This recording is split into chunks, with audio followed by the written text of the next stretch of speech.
ಎಲ್ಲರಿಗೂ ನಮಸ್ಕಾರ. ಈಗ ನಾವು 17ನೇ ಸೂತ್ರಕ್ಕೆ ಹೋಗ್ತಾ ಇದ್ದೀವಿ. 17ನೇ ಸೂತ್ರದಿಂದ ಸ್ವಲ್ಪ ಡಿಫಿಕಲ್ಟಿ ಜಾಸ್ತಿ ಆಗ್ಲಿಕ್ಕೆ ಶುರು ಆಗ್ತದೆ. Difficulty of understanding. ಯಾಕಂತಂದ್ರೆ ಈ 1ನೇ ಸೂತ್ರದಿಂದ 16ನೇ ಸೂತ್ರದವರೆಗೆ ಪ್ರತಿಯೊಬ್ಬ ಹ್ಯೂಮನ್ ಬೀಯಿಂಗ್ ಎಕ್ಸ್ಪೀರಿಯನ್ಸ್ ಮಾಡಿದಾನ.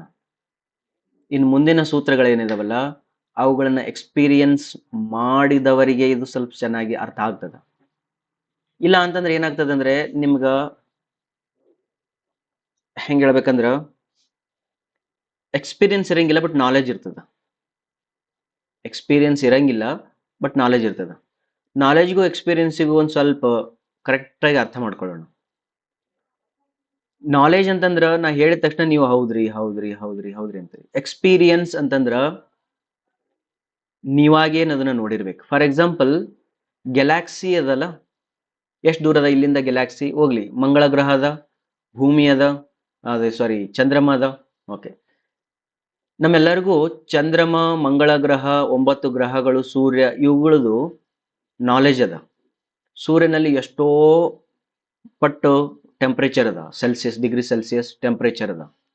ಹೌದಾ? ಅದು ಹುರಿಯುವ ಉಂಡೆ ಅದು. ಹೌದಾ? ಓಕೆ, ಇದ್ರದ್ದು ನಾಲೆಜ್ ಅದ. ಬಟ್ ಎಕ್ಸ್ಪೀರಿಯನ್ಸ್ ಇಲ್ಲ ನಮಗೆ, ಅದ್ರದ್ದು ಎಕ್ಸ್ಪೀರಿಯನ್ಸ್ ಇಲ್ಲ.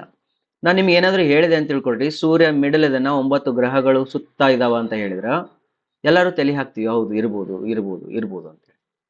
ಆಮೇಲೆ ಗ್ಯಾಲಾಕ್ಸಿ ಅದ, ಗ್ಯಾಲಾಕ್ಸಿಯಲ್ಲಿ ಲಕ್ಷಾಂತರ ಸೌರಮಂಡಲಗಳಿದಾವ, ಕೋಟ್ಯಾಂತರ. ಅದರೊಳಗಡೆ ನಮ್ದು ಒಂದು, ಅದರೊಳಗಡೆ 9 ಗ್ರಹಗಳು, 9 ಗ್ರಹಗಳಲ್ಲಿ ಭೂಮಿ ಒಂದು. ಓಕೆ ಅಂದಂಗೆಲ್ಲ ಎಸ್ ಸರ್, ಹೌದು ಕರೆಕ್ಟ್ ಐತ್ರಿ, ನೀವು ಹೇಳೋದು ಕರೆಕ್ಟ್ ಇರ್ಬೋದ್ರಿ, ಕರೆಕ್ಟ್ ಇರ್ಬೋದ್ರಿ. ಇದು ನಾಲೆಜ್, ಇದು ನಾಲೆಜ್ ಇದು. ಓಕೆ, ಚಂದ್ರ ಗ್ರಹದಲ್ಲಿ ನೀರಿಲ್ಲ ಅಂತ ಹೇಳ್ತೀವಿ ನಾವು. ಚಂದ್ರ ಗ್ರಹದಲ್ಲಿ ನೀರಿಲ್ಲ, ಇದು ನಾಲೆಜ್ ಇದು. ಎಲ್ಲರೂ ತಲೆ ಆಡಿಸ್ತೀವಿ, ಹೌದು ನೀರಿಲ್ಲ. ಬಟ್ ಹೆಂಗ ನೀರಿಲ್ಲ ಅಂತ ನಿಮ್ಗೆ ಗೊತ್ತಾಯ್ತು? ಮಾನವ ನಿರ್ಮಿತ ಕೆಲವು ಸ್ಯಾಟಲೈಟ್ಗಳು ಅಲ್ಲಿ ಹೋದ್ವು, ಅಲ್ಲಿದೆಲ್ಲ ಫೋಟೋ ತಗೊಂಡ್ ಬಂದ್ವು. ಆ ಫೋಟೋಗಳನ್ನ ಇಲ್ಲಿಗೆ ಕುಂತ್ಕೊಂಡು ಇವ್ರು ಇಂಟರ್ಪ್ರಿಟ್ ಮಾಡ್ತಾರ. ಈ ಕಲರ್ ಅಂದ್ರ ಇದು, ಈ ಕಲರ್ ಅಂದ್ರ ಗ್ರಾಸು, ಈ ಕಲರ್ ಅಂದ್ರ ನೀರು, ಈ ಕಲರ್ ಅಂದ್ರ ಕಲ್ಲು, ಈ ಕಲರ್ ಅಂದ್ರ ಮಣ್ಣು ಅಂತ ಹೇಳಿ ಇಂಟರ್ಪ್ರಿಟ್ ಮಾಡಿ ಅವ್ರಿಗೆ ಒಂದು ಐಡಿಯಾ ಬರ್ತದ. ಚಂದ್ರಗ್ರಹದಲ್ಲಿ ತಗೊಂಡ್ಬಂದಿರತಕ್ಕಂಥ ಎಲ್ಲಾ ಫೋಟೋಗಳಲ್ಲಿನೂ ಕೂಡ ನೀರಿನ ಅಂಶದ ಯಾವ ಫೋಟೋನು ಸಿಕ್ಕಿಲ್ಲ. ಅದು ನಾಲೆಜ್, ಅದು ಅವರಲ್ಲಿ ಇರ್ತಕ್ಕಂಥ ಜ್ಞಾನ. ಆ ಜ್ಞಾನವನ್ನೆಲ್ಲ ಇಡೀ ಜಗತ್ತಿನಲ್ಲಿ ಇರ್ತಕ್ಕಂಥ ಪ್ರತಿಯೊಬ್ಬರಿಗೂ ಕೂಡ ಹಬ್ಬಿದ್ರು. ಟೆಕ್ಸ್ಟ್ ಬುಕ್ ಅಲ್ಲಿ ಬಂತು, ಮತ್ತೆ ಪ್ರತಿಯೊಂದು ಇದರಲ್ಲಿನೂ ಕೂಡ ಟೆಕ್ಸ್ಟ್ ಬುಕ್ ಅಲ್ಲಿ, ನ್ಯೂಸ್ ಅಲ್ಲಿ ಅಥವಾ ಟಿವಿಯಲ್ಲಿ ವಿಡಿಯೋಸ್ ಮಾಡಿ ಅದನ್ನ ಪಸರಿಸಿದ್ರು. ಎಲ್ಲರಿಗೂ ಅದರದ್ದು ಏನು ಸಿಕ್ತು? ನಾಲೆಜ್ ಸಿಕ್ತು. ಬಟ್ ಎಕ್ಸ್ಪೀರಿಯನ್ಸ್ ಅಂತ ಕೇಳಿದ್ರೆ ಯಾರೋ ಚಂದ್ರಗ್ರಹಕ್ಕೆ ಹೋಗಿದ್ರು ಅಂತ ಹೇಳ್ತಾರಲ್ಲ, ಒಬ್ರು ಇಬ್ರು ಯಾರೋ ಹೋಗಿದ್ರು ಅಂತ ಹೇಳ್ತಾರೆ. I don't know whether it is true or wrong. There are so many debates or there.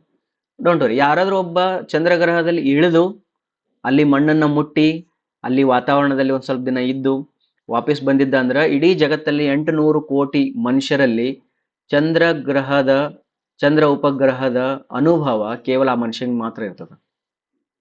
ಉಳಿದವ್ರಿಗೆಲ್ಲರಿಗೂ ಏನಿರ್ತದ? ನಾಲೆಜ್ ಇರ್ತದ. ಆ ಚಂದ್ರ ಗ್ರಹಕ್ಕೆ ಕಳಿಸಿರ್ತಕ್ಕಂಥ ಇಸ್ರೋ ಇರ್ಬೋದು ಅಥವಾ ನಾಸಾ ಇರ್ಬೋದು, ನಾಸಾದ ಸೈಂಟಿಸ್ಟು, ಇಸ್ರೋದ ಸೈಂಟಿಸ್ಟು, ನಾಸಾದ ಚೇರ್ಮನ್, ಇಸ್ರೋ ಚೇರ್ಮನ್ಗೂ ಕೂಡ ಚಂದ್ರಗ್ರಹ ನಾಲೆಜೇ. ಬಟ್ ಆ ಚೇರ್ಮನ್ನ ಒಬ್ಬ ಅಸಿಸ್ಟೆಂಟ್ ಅಥವಾ ಲೋವರ್ ಗ್ರೇಡ್ ಅಲ್ಲಿ ಇರ್ತಕ್ಕಂಥ ಅಸಿಸ್ಟೆಂಟ್, ಅವನು ಸೈಂಟಿಸ್ಟ್ ಚಂದ್ರಗ್ರಹಕ್ಕೆ ಹೋಗಿ ಇಳಿದು ಅಲ್ಲಿ ಅನುಭವಿಸಿ ಬಂದಿದ್ದ ಅಂತಂದ್ರೆ ಅವನಿಗೆ ಅನುಭವ, ನಾಲೆಜ್ ಎರಡೂ ಅದ. ಬಟ್ ಚೇರ್ಮನ್ಗೆ ಕೇವಲ ನಾಲೆಜ್ ಅದ. Hi I would like to, ಎದಕ್ಕೆ ನಾ ಇದನ್ನ ಜಾಸ್ತಿ ಹೇಳಕತ್ತೀನಿ ನಾಲೆಜ್ ಅನುಭವ ಅಂತಂದ್ರ, ನಾಲೆಜ್ಗೆ ನಾವೆಲ್ಲರೂ ತಲೆ ಆಡಿಸ್ತೀವಿ. ಹೌದ್ರಿ ಸರ್, ಕರೆಕ್ಟ್ ಐತ್ರಿ ಸರ್, ನೀವು ಹೇಳೋದೆಲ್ಲ ಕರೆಕ್ಟ್ ಐತ್ರಿ, ನೀವು ಹೇಳೋದೆಲ್ಲ ಕರೆಕ್ಟ್ ಐತ್ರಿ.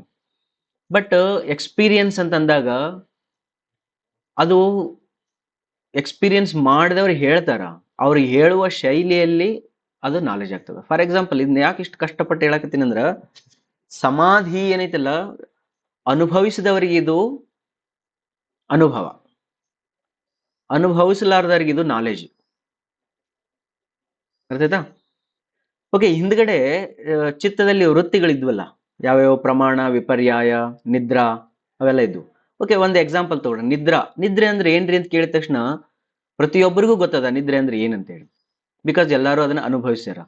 ಓಕೆ, ನಿದ್ರೆಯ ಬಗ್ಗೆ ನಾಲೆಜು ಇರ್ಬೋದು, ಅನುಭವನೂ ಇರ್ಬೋದು. ಆಯ್ತಾ? ನಿದ್ರೆ ಅಂದ್ರೆ ಎಲ್ಲರಿಗೂ ಗೊತ್ತದ. ಬಟ್ ಸಮಾಧಿ ಅಂತ ಕೇಳಿದ ತಕ್ಷಣ ಪ್ರತಿಯೊಬ್ಬರು ಕೂಡ ಸಮಾಧಿಯನ್ನ ಹೇಳಲಿಕ್ಕಿಲ್ಲ. ಕೆಲವ್ರು ಹೇಳ್ಬೋದು ಸಮಾಧಿ ಅಂದ್ರೆ ಏನ್ರಿ ಅಂದ್ರೆ, ಸರ್ ನಮ್ಗೆ ಗೊತ್ತಾಯ್ತ್ರಿ ಅನ್ಬೋದು. ಕೆಲವ್ರು ಏನ್ ಅನ್ಬೋದು, ಸಮಾಧಿ ಅಂತಂದ್ರ ಓದಿನ್ರಿ ಸರ, ತಿಳ್ಕೊಂಡಿನ್ರಿ ಸರ, ಕೇಳಿನ್ರಿ ಸರ, ಭಾಳ ಮಂದಿನ ಅಪ್ರೋಚ್ ಮಾಡೀನಿ, ಅದ್ರ ಮೇಲೆ ರಿಸರ್ಚ್ ಮಾಡೀನಿ, ಹಂಗಾಗಿ ನನ್ನ ಸಮಾಧಿ ಅಂದ್ರೆ ಏನು ಗೊತ್ತೈತಿ ಅಂತ ಹೇಳ್ಬೋದು. ಅಂದ್ರೆ ಸಮಾಧಿ ನಾಲೆಜ್ ಪಾಯಿಂಟ್ ಆಫ್ ವ್ಯೂ ನೋಡಿದ್ರೆ ಬೇರೆ, ಸಮಾಧಿ ಎಕ್ಸ್ಪೀರಿಯನ್ಸ್ ಪಾಯಿಂಟ್ ಆಫ್ ವ್ಯೂ ನೋಡಿದ್ರೆ ಬೇರೆ. ಮತ್ತೆ ಹೇಳ್ತಾ ಇದ್ದೀನಿ ನಿಮ್ಗೆ ಯಾಕೆ ಇದನ್ನ ಇಷ್ಟು ಸಮಾಧಿ ಬಗ್ಗೆ ಹೇಳಕತ್ತೀನಿ ಅಂತಂದ್ರೆ, ಇನ್ನು ಮುಂದೆ ಬರ್ತಕ್ಕಂಥ ಎಲ್ಲಾ ಸೂತ್ರಗಳೇನಿದಾವಲ್ಲ ಅವು ಸಮಾಧಿ ಮೇಲೆ ಇದಾವ. ಈಗ ನಾ ಹೇಳ್ತಕ್ಕಂಥದ್ದು ನೀವು ಎಕ್ಸ್ಪೀರಿಯನ್ಸ್ ಮಾಡಿಲ್ಲ ಅಂದ್ರೆ ಇದು ನಾಲೆಜ್. ಇನ್ನು ಮುಂದೆ ಬರ್ತಕ್ಕಂಥ ಎಲ್ಲಾ ಅಲ್ಲ, ಈ ಚಾಪ್ಟರ್ ಅಲ್ಲಿ ಮುಂದೆ ಬರ್ತಕ್ಕಂಥ ಕೆಲವು ಸೂತ್ರಗಳೇನಿದಾವಲ್ಲ ಅವೆಲ್ಲ ನಿಮಗ ನಾಲೆಜ್ ಅವು.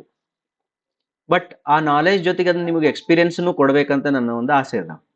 ಹಾಗಾಗಿ ನಾ ಏನ್ ಮಾಡ್ತೀನಿ ಅಂತಂದ್ರ, ಒಂದೊಂದು ಸಮಾಧಿಯ ವಿಧಗಳೇನಿದಾವಲ್ಲ ಅವುಗಳಿಗೆ ನಾ ಏನ್ ಮಾಡ್ತೀನಿ, ಒಂದೊಂದು ವಿಡಿಯೋಗಳನ್ನ ಮಾಡಿ ಬಿಡ್ತೀನಿ. ನೀವು ಅವುಗಳನ್ನ ಎಕ್ಸ್ಪೀರಿಯನ್ಸ್ ಮಾಡ್ರಿ. But experience 100% ಮಾಡೋಕ್ಕಾಗಂಗಿಲ್ಲ. ಅಂದ್ರ ಪೂರ ಸಮಾಧಿಯ ಎಕ್ಸ್ಪೀರಿಯನ್ಸ್ ಮಾಡ್ಲಿಕ್ಕೆ ಆಗ್ಲಿಕ್ಕಿಲ್ಲ. ಬಟ್ ಪ್ರಾಕ್ಟೀಸ್ ಮಾಡ್ದಂಗೆ ಬರ್ತದ. ಬಟ್ ನಿಮ್ಗೆ ಅದರದ ಗ್ಲಿಮ್ಸ್ ಅನ್ನ ಕೊಡ್ತೀನಿ. ಬಿಕಾಸ್ ಯೂಟ್ಯೂಬ್ ಇರೋದ್ರಿಂದ ರಿಸ್ಟ್ರಿಕ್ಟೆಡ್ ಟೈಮು, ರಿಸ್ಟ್ರಿಕ್ಟೆಡ್ ವಿಡಿಯೋ ಆಗ್ಬೇಕಂತ ಇಂಟೆನ್ಷನ್ ಇರೋದ್ರಿಂದ ನೀವು ಫುಲ್ ಎಜುಕೇಶನ್ ನಾನು ಇಲ್ಲೇ ಕೊಡಕ್ಕಾಗಂಗಿಲ್ಲ. ಬಟ್ ಗ್ಲಿಮ್ಸ್ ಕೊಡ್ತೀನಿ ಆ ಸಮಾಧಿ ಅಂದ್ರೆ ಏನು ಅಂತೇಳಿ. ಓಕೆನಾ? This is one part. ಎರಡನೇದು ವಿಷಯ ವೆರಿ ಇಂಪಾರ್ಟೆಂಟ್. ಸಮಾಧಿ ವರ್ಡ್ ಏನದಲ್ಲ, ಇದು ಸಮ ಪ್ಲಸ್ ಅಧಿ ಅಂತ ಬರ್ತದ. ಸಮ ಪ್ಲಸ್ ಅಧಿ ಅಂದ್ರೆ ಬ್ಯಾಲೆನ್ಸ್ ಮಾಡೋದು. ಇಕ್ವಾನಿಮಸ್ ಅಂತೇಳಿ ಇಂಗ್ಲಿಷ್ನೊಳಗೆ ಹೇಳ್ತಾರೆ, ಅಥವಾ ಬ್ಯಾಲೆನ್ಸಿಂಗ್ ಅಂತ ಹೇಳ್ತಾರೆ.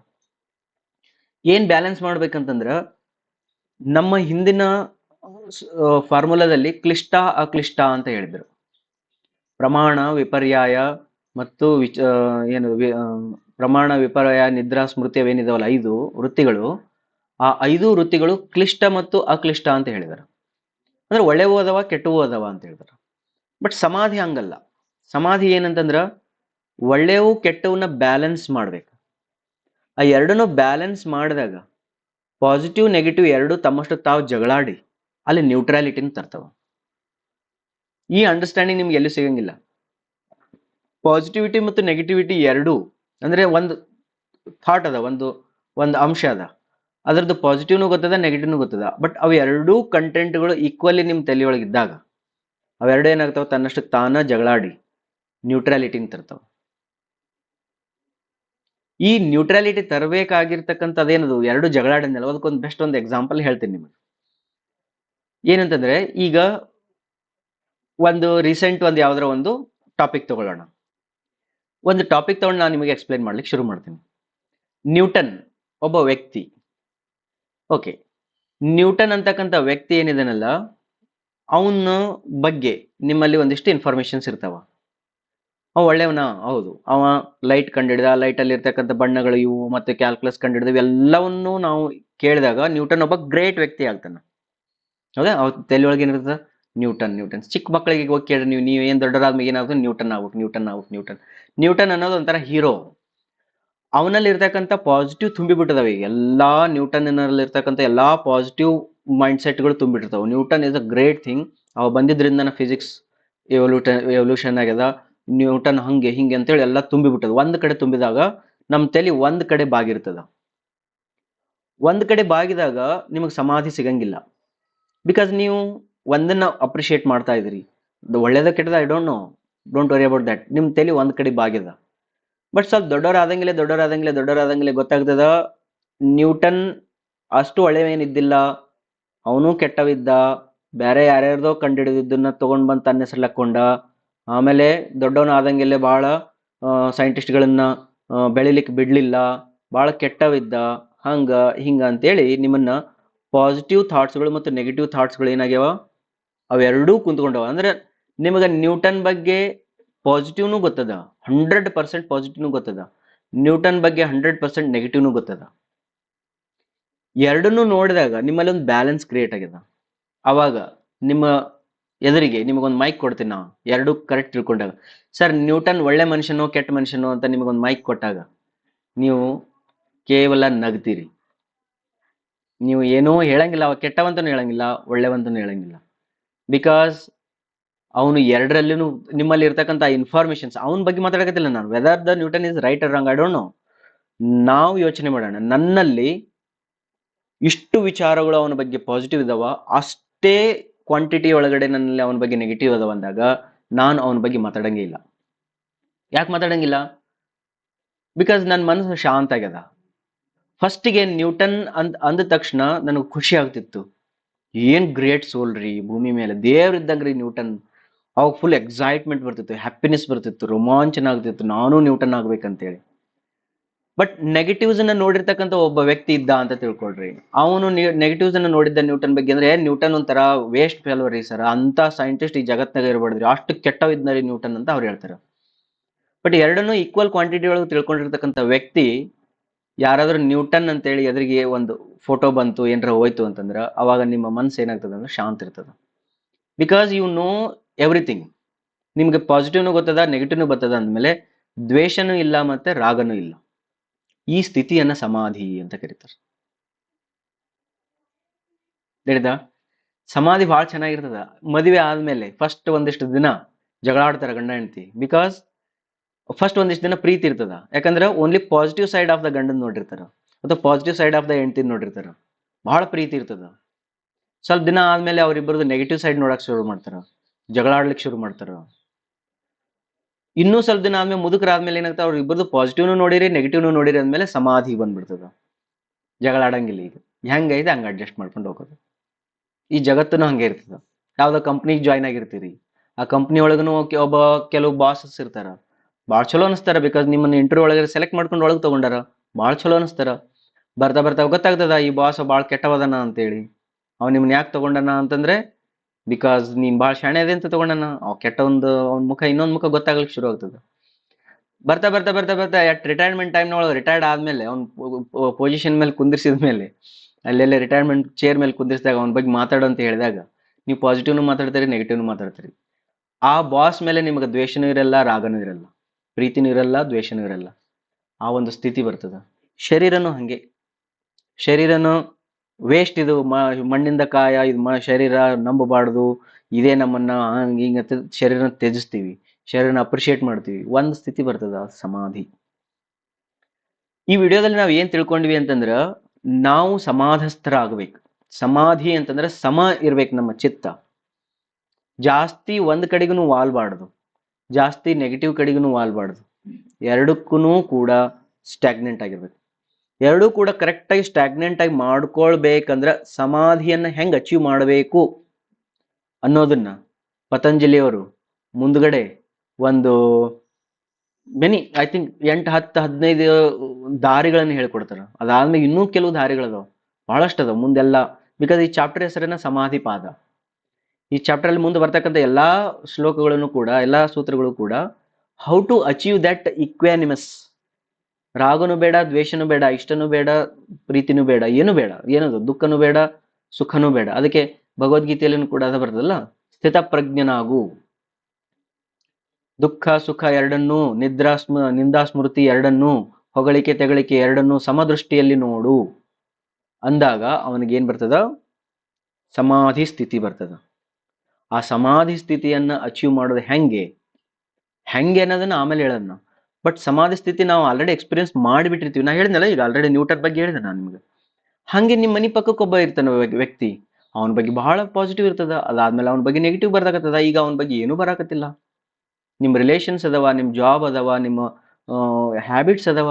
ಹ್ಯಾಬಿಟ್ಸ್ ಒಳಗೂ ಹಂಗೆ ಸ್ಮೋಕಿಂಗ್, ಸಿಗರೇಟ್ ಸ್ಮೋಕಿಂಗ್ ಬಹಳ ಪಾಸಿಟಿವ್ ಅಂತ ತಿಳ್ಕೊಂಡ್ಬಿಟ್ಟಿದ್ರಿ. ಎನರ್ಜಿ ಬೂಸ್ಟ್ ಆಗ್ತದ, ನಾನೊಂದು ಹೀರೋ ಆಗ್ತೀನಿ, 4 ಮಂದಿ ನಡ್ಬರ್ಕ್ ಸಿಗರೇಟ್ ಸೇದಿದ್ರೆ ನನ್ನ ಹೀರೋ ಅಂತ ತಿಳ್ಕೊಂತಾರ.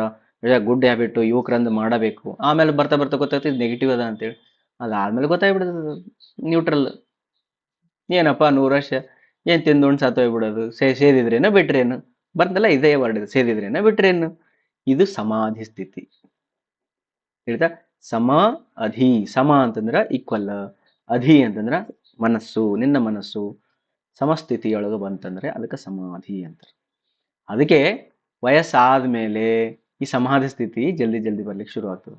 ಬಟ್ ಸಣ್ಣ ವಯಸ್ಸಲ್ಲಿ ಬರಬೇಕು ಅಂತಂದ್ರೆ ನಾಲೆಜ್ ಇಂದ ಬರಂಗಿಲ್ಲ, ಇದು ಅನುಭವದಿಂದ ಬರ್ತದೆ. ಸಣ್ಣ ಸಣ್ಣ ವಯಸ್ಸಿನವ್ರಿಗೇನೆ ಸಮಾಧಿ ಸ್ಥಿತಿ ಬರ್ತಾ ಇದೆ ಅಂತಂದ್ರ ಅವ್ರಿಗೆ ಅನುಭವದಿಂದ ಬರ್ಲಿಕ್ಕೆ ಶುರು ಆಗ್ತದ, ನಾಲೆಜ್ ಇಂದ ಬರಂಗಿಲ್ಲ. ನಾಲೆಜ್ ಇಂದ ನಾವು ತಲೆ ಗೋಣ ಹಾಕ್ಬೋದು. ಹೌದ್ರಿ ಸರ್, ಕರೆಕ್ಟ್ ಐತಿ ಸರ್, ನೀವು ಹೇಳೋದು ಕರೆಕ್ಟ್ ಐತ್ರಿ. ಹೌದು ಸರ್, ಅರ್ಥ ಆಯ್ತು ಸರ್, ಭಾಳ ಚಲೋ ಹೇಳಿದ್ರಿ ಸರ್, ಭಾಳ ಚಲೋ ಹೇಳಿ. ಇಷ್ಟೇ ನಾವು ಹೇಳ್ಬೋದು. ಬಟ್ ಅನುಭವ ಬಂತಂತಂದ್ರ ಅದು ನಿಮ್ಮಲ್ಲಿ ಸ್ಥಿತ ಆಗ್ತದ, ನೀವು ಸಮಾಧಿಸ್ಥರಾಗ್ತದೆ. ರೈಟಾ? ಈಸಿಯಾಗಿ ಎಕ್ಸ್ಪೀರಿಯನ್ಸಸ್ಗಳನ್ನು ಕೊಟ್ಟು ನಿಮ್ಗೆ ಹೇಳಿದೀನಿ ಸಮಾಧಿ ಅಂದ್ರೆ ಏನಂತೇಳಿ. ನಿಮ್ಮಷ್ಟಿಗೆ ನೀವು ಯೋಚನೆ ಮಾಡ್ರಿ, ಯಾವ ವೃತ್ತಿಗಳಲ್ಲಿ ನಿಮ್ಮಲ್ಲಿ ಸಮಾಧಿ ಸ್ಥಿತಿ ಅದ. ಓಕೆ, ಅದನ್ನು ಸ್ವಲ್ಪ ಯೋಚನೆ ಮಾಡ್ರಿ. ಮುಂದಿನ ವಿಡಿಯೋದಲ್ಲಿ ಆ ಸೂತ್ರವನ್ನು ತಗೊಂಡು ಸಮಾಧಿಯನ್ನ ಎಕ್ಸ್ಪ್ಲೇನ್ ಮಾಡ್ತೀನಿ. ಈಸಿ ಅದಲ್ಲ ಸಮಾಧಿ, ಅಷ್ಟೊಂದೇನು ಟಫ್ ಇಲ್ಲಲ್ಲ. ಬ್ಯಾಲೆನ್ಸ್ ಮಾಡ್ರಿ, ಪಾಸಿಟಿವ್ ನೆಗೆಟಿವ್ ಬ್ಯಾಲೆನ್ಸ್ ಮಾಡ್ರಿ. Okay, thank you very much.